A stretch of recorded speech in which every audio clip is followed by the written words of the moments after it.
एक बार फिर एनडीटीवी की खबर का असर हुआ है। एनडीटीवी ने फरवरी में भोपाल नगर निगम में अनुग्रह राशि घोटाले का खुलासा किया। 4 महीनों के बाद लोकायुक्त पुलिस ने 17 अधिकारियों और कर्मचारियों के खिलाफ मामला दर्ज कर लिया है। इस घोटाले में मृतक मजदूरों के अंतिम संस्कार में सहायता राशि की हेराफेरी से जुड़ी कई अनियमितताओं का पता चला था, जिसमें जीवित व्यक्तियों और फर्जी खातों के नाम पर धन की निकासी भी शामिल है। इस मामले पर हमारे सहयोगी अनुराग द्वारी ने लोकायुक्त एसपी मनु व्यास से बातचीत की है, वो आपको सुनवाते हैं।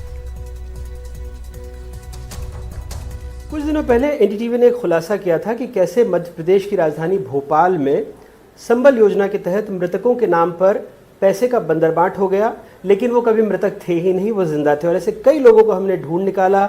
अब आखिरकार लोकायुक्त ने इस पर मामला दर्ज कर लिया है। हमारे साथ इस वक्त लोकायुक्त एसपी हैं। सर, क्या मामला हुआ था? हमने बड़ी मेहनत की थी शुरुआत में और फिर आप तक जाकर ये जांच पहुंची है। एनडीटीवी का मैं बहुत बहुत शुक्रिया अदा करना चाहूँगा कि एक बहुत बड़े भ्रष्टाचार के मुद्दे को आपने उठाया। उसके बाद से फिर इस प्रकरण को जैसे शिकायत आई तो यहाँ पर जांच पर ये संबल योजना के अंतर्गत यह पाया गया कि बहुत सारे फर्जी दस्तावेजों के आधार पर मृतक को के वो खुद की नॉमिनी बनाते हुए वो संबल योजना के लाभ लेते हुए उनके पैसे निकाल लिए गए। इस पर से लोकायुक्त पुलिस ने जांच करने के बाद प्रकरण पंजीबद्ध कर लिया है।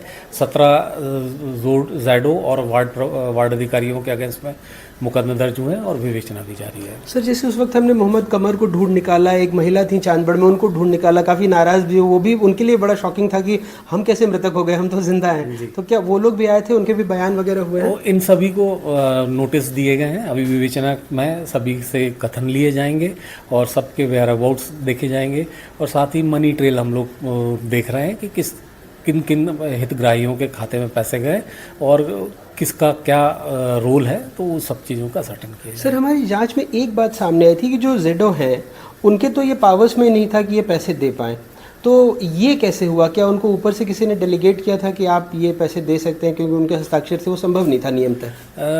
नहीं, जो जैडोज को है ये पावर डेलीगेट की गई थी संबल योजना के अंतर्गत और उसी पावर को ये लोग एंजॉय कर रहे थे और इसका मिसयूज भी। पर ये नियमों में तो नहीं है ना आपकी जांच में से पता? अभी ये जांच का विषय वस्तु है कि किस तरीके से इनको दिए गए और किन नियम के तहत इनको ये वित्तीय अधिकार दिए गए, ये सारे विवेचना में। तो अभी कितने अधिकारियों तक आप 17 या 22 लोगों तक आपने नोटिस दिए? अभी 17 अधिकारियों कर्मचारियों के अगेंस्ट में हमने नोटिस दिया गया और जैसे जैसे हम लोग जांच करेंगे, अगर और भी कोई दोषी पाया जाएगा तो उनको मुलजिम बनाया जाएगा। पर आप ये इंश्योर करेंगे कि चाहे कोई कितनी भी बड़ी ताकत हो उसको छोड़ा नहीं जाएगा, क्योंकि इसमें बहुत गरीब लोगों के पैसे हैं उनके नाम? नहीं, ये तो संभव ही नहीं। एक बार प्रकरण पंजीबद्ध हो चुका है तो उसमें जो कानूनी प्रावधान है उसके तहत ही कार्रवाई होगी और कोई इसमें संभावना ही नहीं है। सर, बहुत बहुत शुक्रिया। तो साफ तौर पर लोकायुक्त पुलिस ने मामला दर्ज कर लिया है। हमने एक लंबी तफ्तीश की थी, कई लोगों को ढूंढ निकाला था जिनको कागजों में मृतक बता दिया गया था, लेकिन वो जिंदा ही थे। और अब एक एक करके जो लोग इसमें जिनके नाम आ रहे हैं सबको पूछताछ के लिए बुलाया जा रहा है और कई लोगों पर प्रकरण भी पंजीबद्ध होने की दिशा में लोकायुक्त पुलिस आगे बढ़ गई है। भोपाल से अपने सहयोगी रिजवान खान के साथ अनुराग द्वारी, एनडीटीवी।